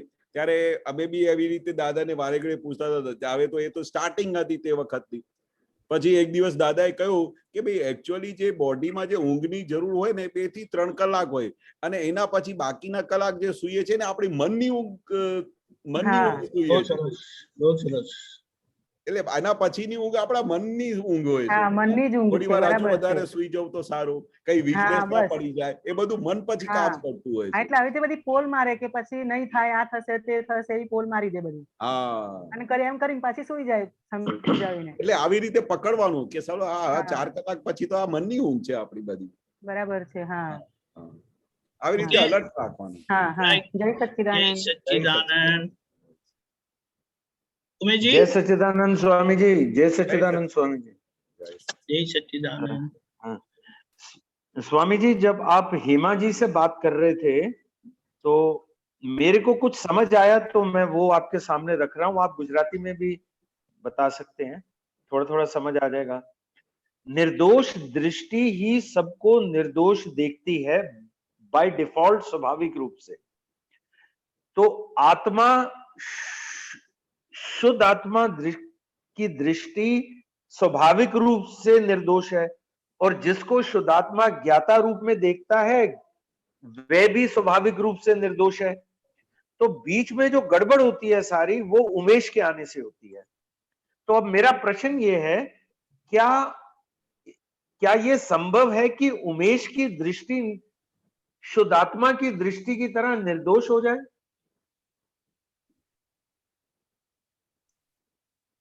हेमा जी से कौन सा बात हो रहा था दीपक आनंद जी? अच्छा ओके उमेश जी, ऐसा है ना कि ज्ञान, नहीं आई गॉट इट. ऐसा है कि ज्ञान मिलने से पहले केवल बुद्धि का प्रकाश ही काम करता था.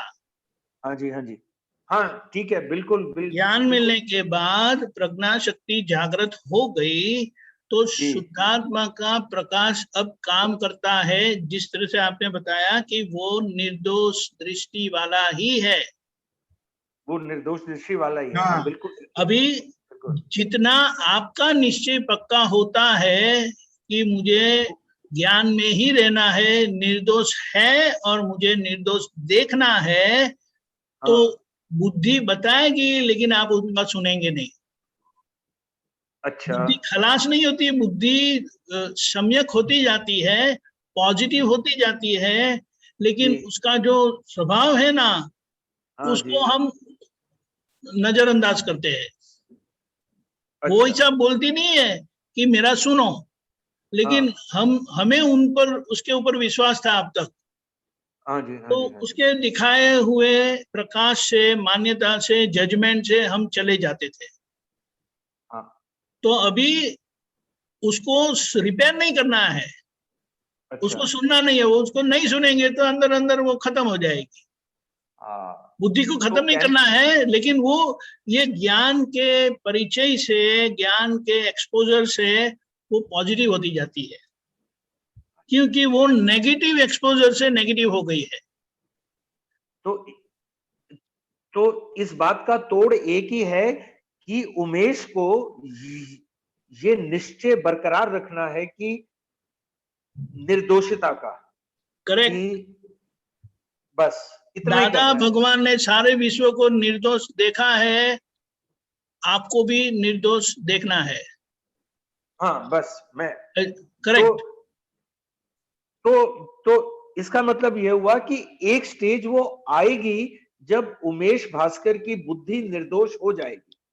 बुद्धि निर्दोष होती नहीं है, नहीं नहीं बुद्धि का मतलब आप सुनेंगे नहीं, ऐसा है ना, उसको सुनते हाँ। हैं ना तो उसको बल मिलता है, वो मोटी होती है, उसका तो खुराक इसका उसको सुनना है। तो इसका मतलब ये है कि एक स्टेज ऐसी आएगी जहां पे उमेश भास्कर बुद्धि को सुनना बिल्कुल बंद कर देंगे, बिल्कुल सही है।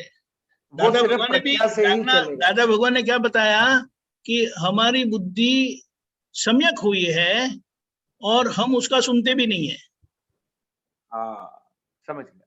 तो वरना है सम्यक, लेकिन ऐस- हमारा ज्ञान का उपयोग ही रहता है। हाँ समझ और गया। इसके लिए बुद्धि का उपयोग कितना करते हैं, तो बोले ये बटन है ना, वो अपने ढंग से हाँ, पहनना है, शर्ट का बटन, और दाहिने पैर की जूती दाहिने पैर में डालना है, बाएं पैर की जूती बाएं पैर में डालना है, उसके आगे उसका उपयोग ही नहीं है हमारा। हाँ, तो इसका यही एक तोड़ है कि उमेश भास्कर सदा प्रज्ञा को सुने और बुद्धि को बिल्कुल आप सुनना बंद कर दे। आप प्रज्ञा को सुने, आप प्रज्ञा को सुने, क्योंकि हाँ, उमेश जी व्यवस्थित के हाथ में है। हाँ तो मैं सिर्फ प्रज्ञा को सुनूं, यानी आपका अंतरात्मा भूमिका का पुरुषार्थ। पुरुषार्थ जो है वो सिर्फ प्रज्ञा को सुने। हाँ, बुद्धि मुझे इसीलिए आज्ञा का निश्चय, आज्ञा पालन का निश्चय, वो प्रज्ञा पक्ष का निश्चय है, प्रज्ञा को मजबूत करती है, बुद्धि को कमजोर होते होते वो खलास हो जाएगी। बस समझ गया ये एक बहुत ठीक है, जय सच्चिदानंद स्वामी जी, जय जय सच्चिदानंद स्वामी, सच्चिदानंद। जय सच्चिदानंद। जय सुरेश सच्चिदानंद। जी, जय सच्चिदानंद। जय सच्चिदानंद। विश्वानंद जी, जय सच्चिदानंद। मैं थोड़ा आजकल रामचंद्र दादा के जो गुरु थे उनकी किताब एक मैंने पढ़ी, उसमें बहुत सारे शब्द जो दादा ने यूज किए हैं, हिसाब, शुद्धात्मा, तो ये शब्द उसमें से कुछ मुझे मिले। और ऐसा उसमें एक जो सम्यक शब्द आया ना साहब, तो ये सम्यक शब्द उन्हें दर्शन होना, सम्यक दृष्टि का प्राप्त होना, ये ज्ञानी पुरुष से ही होता है। तो एक ये, हाँ, बाकी आप मुझे समझाएं या मेरा बाजू वाला मुझे समझाए कि सम्यक दृष्टि तुमको मिल जाएगी, ऐसा करोगे, तो क्या ये सही है क्या? बिल्कुल नहीं। बिल्कुल दादा नहीं। बोलते हैं कि जो ज्ञानी पुरुष के सिवा है अभी इस धरती पे जो सम्यक दर्शन की बात करे या आत्मा प्राप्त हो गया है या आत्मा आत्मा बोले या मैं शुद्ध आत्मा हूँ, तो उसने अभी आत्मा का तो परछाया भी नहीं देखा है। ये तो सम्यक शब्द सिर्फ ज्ञानी पुरुष के मिलने के बाद हम वापर सकते हैं, बाकी तो कोई वापर भी नहीं सकता है। हाँ वही। अभी वो बोलते थे कि भाई दादा ने एक बार एग्जाम्पल भी दिया था। क्या दिया था कि भाई आज हिंदुस्तान के सब जैन धर्म के लोगों को इकट्ठा करो, वैष्णव धर्म के लोगों को इकट्ठा करो, सब लोगों को इकट्ठा करके एक बार उनको बिठाओ और आप उसको बोलो कि भाई खरे साहब ऐसा बोले कि मुझे सम्यक दर्शन हुआ है, मुझे सम्यक ज्ञान मिला है, तो वो बोलेंगे, हंसेंगे। ऐसा हो ही नहीं सकता है। दादा ने क्या बोला कि हिंदुस्तान के सब लोगों को बुलाओ और वो अगर बोले कि भाई खरे साहब को सम्यक ज्ञान हुआ है, तो कोई आपके ऊपर विश्वास ही नहीं करेगा। आप इसके सेंटर में से इसका अंदर निकालो कि दादा क्या कहना चाहते हैं। अगर दादा बोले कि सम्यक ज्ञान होना इतना इजी है, तो फिर पूरा जगत सीधा मोक्ष में चला जाए। बहुत इम्पॉसिबल चीज है। इसलिए दादा ने बोला कि ये मार्ग है ना 10 लाख वर्ष के बाद प्रकट हुआ है। ज्ञानी पुरुष 10 लाख वर्ष के प्रकट हुए हैं, जो मोक्ष का दान देने आए हैं। वो ऐसा दादा भगवान बोलते भी नहीं। इतना इजी होता तो फिर तो कोई भी ज्ञानी आके ऐसा सम्यक ज्ञान दे के चला जाए। मोक्ष को प्राप्त होना और ये सम्यक दृष्टि प्राप्त होना बहुत कठिन चीज है।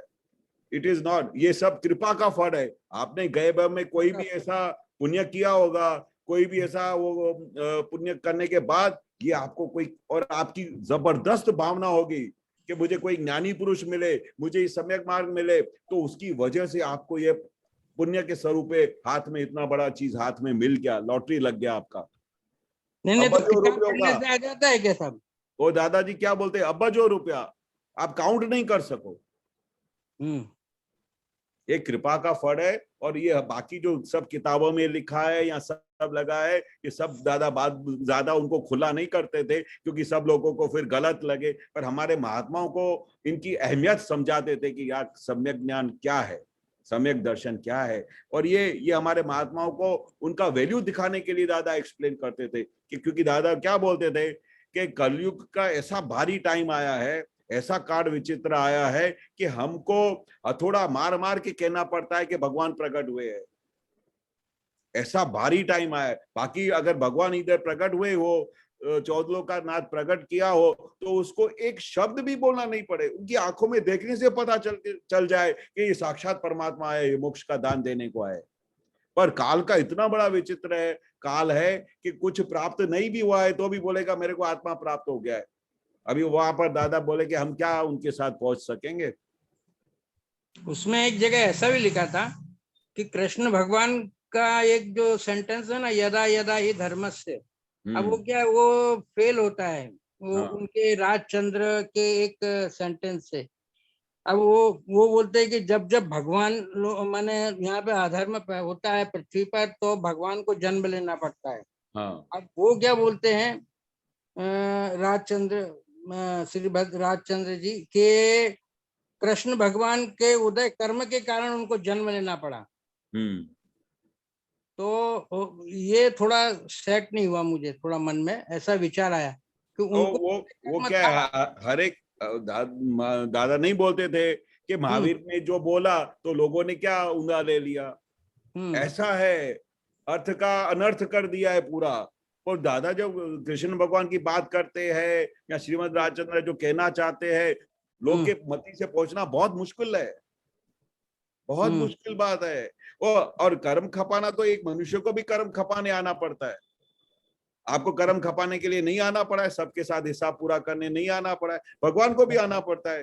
दादा भगवान भी आए थे तो भी उनका जो बाकी का हिसाब था वो कर्म का हिसाब पूरा किया कि नहीं किया, सबके साथ हिसाब पूरा किया। ये महात्माओं के साथ हिसाब था वो पूरा किया, उनका फाइल नंबर, उनका खुद का एम पटेल का हिसाब था वो पूरा किया। एक्सीडेंट से गुजरना पड़ा, तबियत खराब होती थी, कितने सब हिसाब, कर्मों का हिसाब तो भगवान को भी अवतार हो या हमारा मनुष्य का अवतार हो, सबको कर्म खपाने तो आना ही पड़ता है। मैंने जितने भगवान अपने जन्म में पृथ्वी पर सब अपने उदय कर्म को खत्म करने के लिए पैदा हुए। हाँ, अपना उनका अभी सपोज आपने नियाणु बांधा हो, नियाणु किया मतलब, नियाणु मतलब क्या, निश्चय किया हो कि मुझे इधर किसी भी हालत में मेरे मन वचन का से मुझे 1 लाख आदमी को तो ज्ञान देना है, उनको मोक्ष तरफ लेके जाने का है, ये आप ऐसा क्या बोलते हो, निश्चय करते हो। तो वो आपका निश्चय बढ़ते बढ़ते बढ़ते बढ़ते एक दिन ऐसा एविडेंस आ जाता है कि आपको उसका हाथ में वो चीज हाथ में मिलती है और वो हिसाब पूरा करने के लिए आना पड़ता है। जो आपने भाव किया, जो आपने निश्चय किया, वो तो खपाने आना पड़ेगा ना। इसलिए अभी दादा ने बोला अभी भाव क्या रखो कि अभी मुझे मोक्ष के सिवा कुछ नहीं चाहिए, मुझे मोक्ष के सिवा अभी कुछ नहीं चाहिए। तो आपको ऐसा मोक्ष आप बोलते हो ना साहब, यहाँ मेरे को थोड़ा एक प्रॉब्लम आ जाती है। हाँ बताओ। में क्या हो जाती है कि जो ये 3 सेंटेंस है ना, शब्द है ना, साइंटिफिक, सर्कमस्टेंसेस और एविडेंस। हाँ, अब ये एविडेंस नहीं मिलता है मेरे को मोक्ष का। साइंटिफिक सर्कमस्टेंशियल एविडेंस, अब ये जो एविडेंस है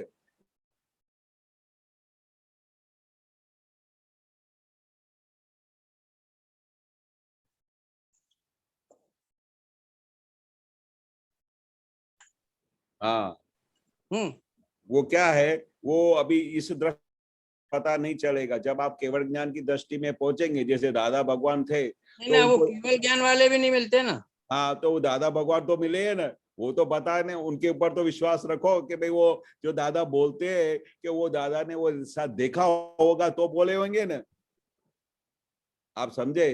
दादा भगवान ने बोला कि भाई हमारे ये जो महात्मा है ये अभी जो 5 आज्ञा में रहेंगे तो 1-2 अवतार में सीधा मोक्ष जाएंगे, ऐसा मैंने उनको ज्ञान दिया है, ऐसा मैंने पूरा शुद्धात्मा से अलग प्रकाश देके उनको छुटा कर दिया है। तो उसको दादा क्या बोलते हैं कि पहला मोक्ष तो आपको अनुभव हो गया ना, अंदर आपको अंदर समाधि रहती है, एक चिंता नहीं होती है, आप निरंतर सबके अंदर शुद्धात्मा देखते हो, दादा की 5 आज्ञा में रहते हो और कोई भी संसार का दुख आपको टच नहीं करता। वो दादा बोलते पहला मोक्ष हो गया। तो ये तो पूर्वार है फर्स्ट मोक्ष का। सब महात्माओं को अब अनुभव करके पूछो कि आपको पहला मोक्ष अनुभव हुआ, तो सब बोलेंगे हाँ हमको फर्स्ट मोक्ष तो अनुभव हो गया। जब फर्स्ट मोक्ष का अनुभव हो गया तो जो फर्स्ट मोक्ष फाइनल का क्या मोक्ष है, डेफिनेशन है?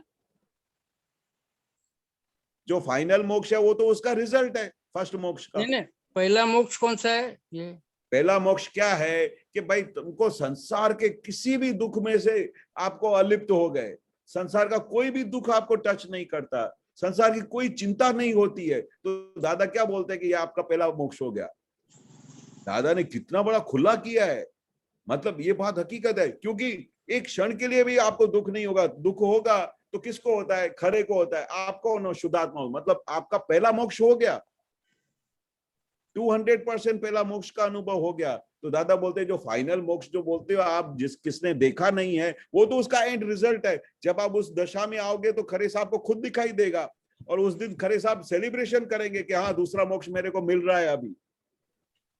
जैसे दादा ने एक बहुत अच्छा एग्जाम्पल दिया, आप बोलते हो ना कि कैसा पूर्वार होगा कि वो मोक्ष होने वाला है, तो दादा बोलते हैं कि जब आप समझो बॉम्बे से निकले, बॉम्बे से निकल के आप जब बड़ौदा आए तो बड़ौदा के स्टेशन पे आपको जो जो भी इमेजिनेशन था वो आपको देखने को मिला कि अरे बड़ौदा में इधर ये मिलता है, ये मिलता है, इधर से पानी आता है, इधर से यार्ड है, ये है, तो उधर इतना इतना प्रकाश हो गया।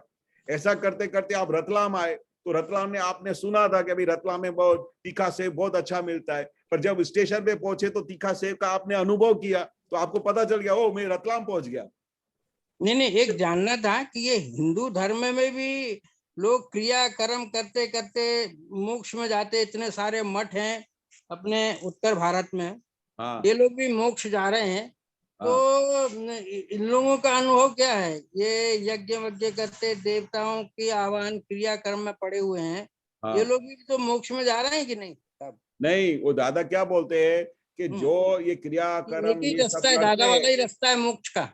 हाँ, दादाजी का विजन में बताता हूँ जो दादाजी बोलते थे कि दादा बोलते थे कि ये जो भी जप तप त्याग करते हैं, हिमालय में जाके तपस्या करते हैं, जो भी करते हैं, उससे मोक्ष तो नहीं ही मिलने वाला है, नहीं मिलने वाला है, बिल्कुल नहीं। पॉइंट ब्लैंक रिफ्यूज किया है दादा ने। हाँ, आपको वैभव सुख मिलेगा, वैभव मिलेगा, बंगला गाड़ी मिलेगा मस्त, क्योंकि वो तो आप जो कुछ करोगे तो उसका फल तो मिलने वाला है, वो वैभव मिलेगा, सुख मिलेगा। सुख भी कौन सा कि जो दुख देने वाला सुख मिलेगा। समझो आपका बंगला हो गया, कुछ उधर कुछ प्रॉब्लम हो गया तो उधर वापस दुख हो जाएगा, वो सुख वाला वैभव नहीं मिलेगा, दुखदायी वैभव मिलेगा। कुछ भी करो जाके, कुछ भी करो, पर आत्मा ज्ञानी पुरुष के सिवाय आत्मा मिलना, मोक्ष मिलना, इट इज भाई समझो ने करोड़ों अवतार तक दूर हो आप। ऐसा दादा ने खुला किया है, मैं नहीं बोल रहा हूं, दादा ने खुला किया है। अभी वो दादा के वाक्य को हम किधर भी चौकड़ी मार नहीं सकते, आप समझो। जो दादा का वाक्य है उसको चौकड़ी मारने, क्योंकि दादा ने ये सब केवल दर्शन में सब देख के बोलते हैं। क्या बोलते थे दादा कि मैं कोई शास्त्र का सेंटेंस नहीं बोलता हूं, मैं कोई पढ़ी चीज नहीं बताता हूं, मैं देख के बोलता हूं, मैं देख के बोलता हूं। मतलब उनको पूरा आखा ब्रह्मांड का पूरा विज्ञान खुला हो गया है, वो देख के बोलते थे। और जो देख के बोलता है उसको पत्थर पे लकीर माना जाता है। इसलिए दादा बोलते थे कि ज्ञानी पुरुष के वाक्य को कोई चौकड़ी मार नहीं सकता। चलो, जय सच्चिदानंद। जय सच्चिदानंद, जय सच्चिदानंद। एक मिनट,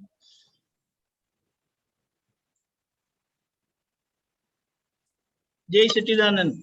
केशवानंद जी, जैसे दादा भगवान ने बताया सुरेश जी कि पहला मोक्ष जो अपने केशवानंद जी ने बताया ना कि दुख का अभाव, वो कृपा से होता है।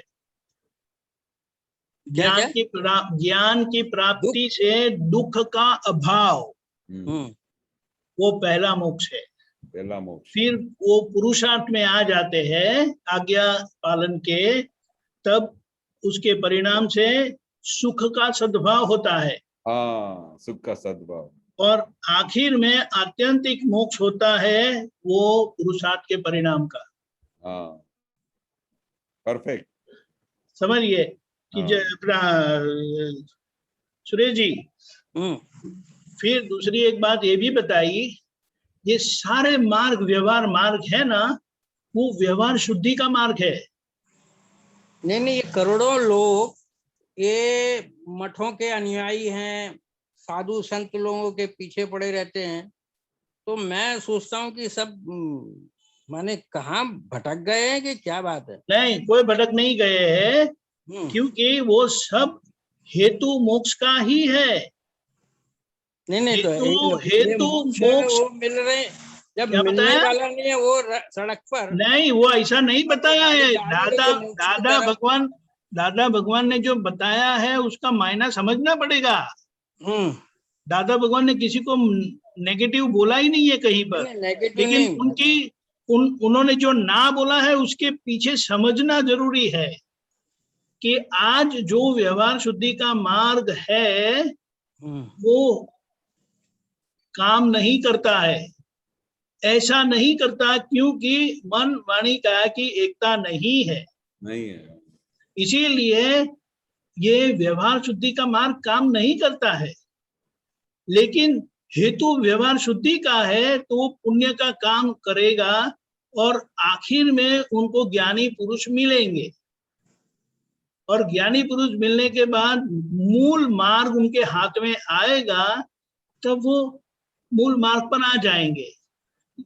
ऐसा नहीं कहा कि वो लोग गलत है, लेकिन वर्तमान परिस्थिति जो मन वाणी काया की एकता नहीं है उसकी स्पष्टता करते हुए बताया कि करना चाहेंगे लेकिन हो नहीं पाएगा आज। नहीं तो हम महात्माओं में मन वाणी एक वाणी और चित्त की सब में एकता है क्या? नहीं है ना, नहीं है।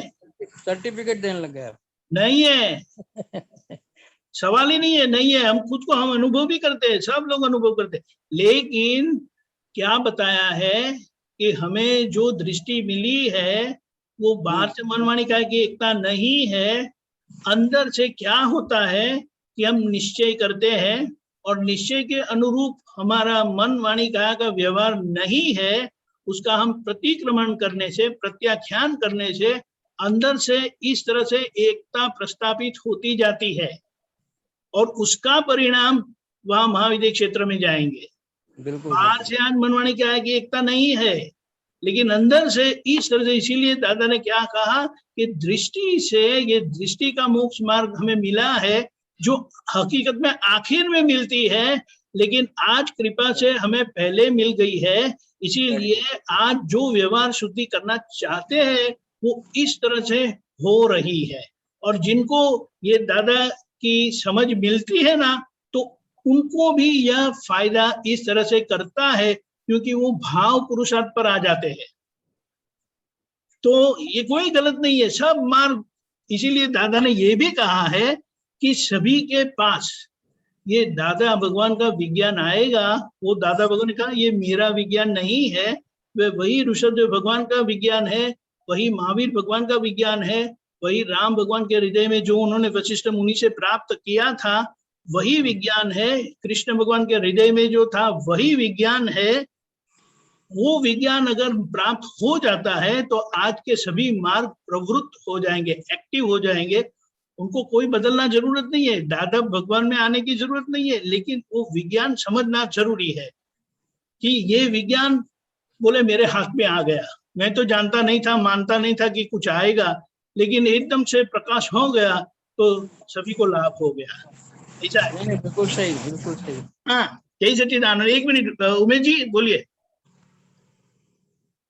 स्वामी जी जल्दी में इतना ही पूछना है, अभी आपने कहा कि पहला जो मोक्ष होता है, ज्ञान कुछ बोला, उससे दुख का भाव होता है, तो वो पहला पॉइंट क्या था?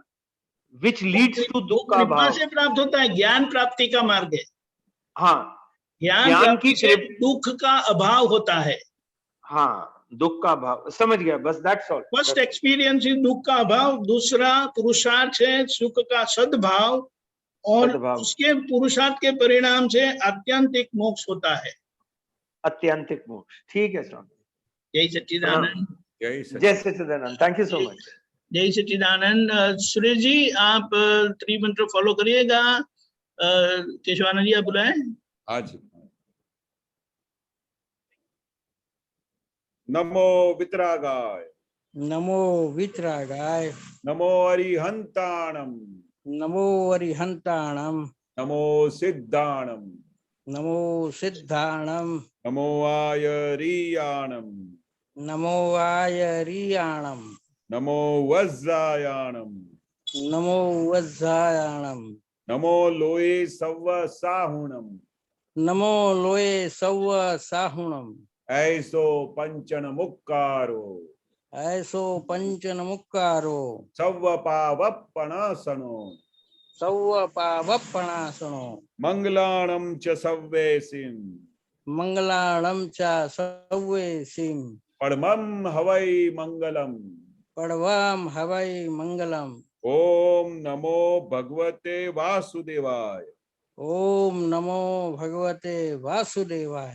ओम नमः शिवाय। ओम नमः शिवाय। जय सच्चिदानंद। जय सच्चिदानंद। जय सच्चिदानंद। एक थोड़ी सी बात रह गई है जो श्रीमद जी ने बताया कि कृष्ण भगवान उदय कर्म से आए थे। जो जिनका जन्म होता है वे उदय कर्म से ही आते हैं, लेकिन उन्होंने ये स्पष्टता की और कृष्ण भगवान के संबंध में जो बताया यदा यदा ही धर्मस्य ग्लानिर्भवति भारत, ये जो है वो उनका प्रागट्य है ना, जो प्रकट हुए वह प्रति वासुदेव यानी जरासंध के सामने इनका प्रागट्य हुआ है। इसीलिए उनको सेवियर करके बताया, मेरे तारणहार।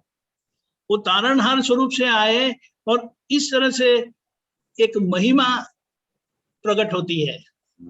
दोनों अपनी जगह पे सही है, दोनों ने स्पष्टता की है। ऐसा करने से लोगों को लाभ होता है। उदय कर्म बोलेंगे तो लाभ नहीं होगा, लेकिन उन्होंने स्पष्टता की। श्रीमद राजचंद्र जी ने ऐसा नहीं कहा, लेकिन कृष्ण भगवान हाजिर है तो ये बात होगी। जाने के बाद वो उदय कर्म ही होता है। आप समझे? नहीं उसमें ऐसा है ना, कहती है कि अधर्म का नाश करने के लिए जन्म हुआ था। हाँ, वो अधर्म क्यों? क्योंकि वो जरासंध से जो सब हुआ था ना, इसके लिए बहुत सारे अधर्म थे। अरे वो बात सही है, लेकिन कृष्ण भगवान जो वासुदेव नारायण थे ना, ये बात है। और प्रति वासुदेव तब राज कर रहे थे और सब अधर्म फैला हुआ था, तो उसके सामने कृष्ण भगवान का आना, जन्म पाना, वो धर्म का क्या बोले अवतरण है। समझे? क्योंकि है ना, ये बड़े बड़े पुरुष की महिमा गाना जरूरी है व्यवहार से, तो इस तरह से हम उनका लाभ ले सकते हैं। जैसे एक और बात छोटी सी बता देता हूँ। दादा भगवान ने कहा कि आपको आपके पुण्य से मिला है ज्ञान, दादा भगवान से, लेकिन अगर आप बोलेंगे ऐसा कि मेरी पुण्य से मिला है तो अहंकार जागृत होगा, आपको लाभ नहीं होगा। लेकिन अगर आप बोलेंगे कि दादा भगवान ने बड़ा उपकार किया मुझे ज्ञान देकर, तो आपका परम विनय जागृत होगा और ये आपको प्रगति करवाएगा। ऐसा है। जय सच्चिदानंद। जय सच्चिदानंद। जय सच्चिदानंद। जय सच्चिदानंद।